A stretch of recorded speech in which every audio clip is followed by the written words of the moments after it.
శిల్పం చెక్కడం తప్పేమీ కాదు, కానీ ఏళ్లకు ఏళ్ల తరబడి మలిచిన శిల్పంతోనే అసలు ఇబ్బంది అంతా. అప్పుడున్న పరిస్థితుల్లో అద్భుతంగా పనిచేస్తాడు. 100% ఫలితం కోసం అమోఘంగా పనిచేసినా అనుకున్న సమయానికి అనుకున్న విధంగా ఉండకపోతే ఆ అసంతృప్తి కలిగించే మంట ఇంత అంతా అన్నట్లుగా ఉండదు. మన జక్కన్న ముచ్చటే తీసుకుందాం. సినిమాను శిల్పం చెక్కినట్లుగా చెక్కేస్తుంటాడు.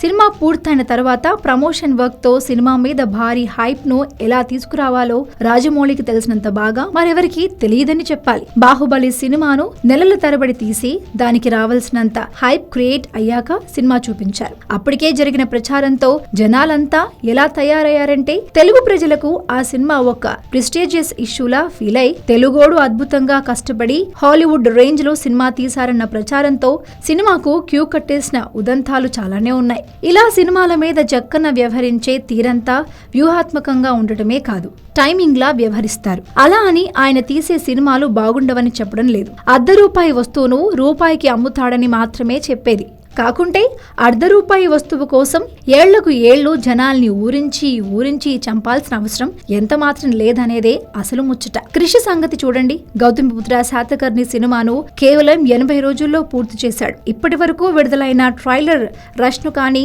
స్టిల్స్ ను కానీ ఎక్కడా వంక పెట్టేలా లేవు. క్రిష్ గొప్పతనం ఈ సినిమానే కాదు, కంచేలోనూ బయటపడింది. వార్ సీన్లను ఎంత పక్కాగా తీశాడో అర్థం కావడమే కాదు, ఆ సీన్లు చూసినప్పుడు అదేదో ఇంగ్లీష్ మూవీని చూసినట్లు ఉంటుందే తప్పించి తెలుగు సినిమా చూసినట్లుగా ఉండదు.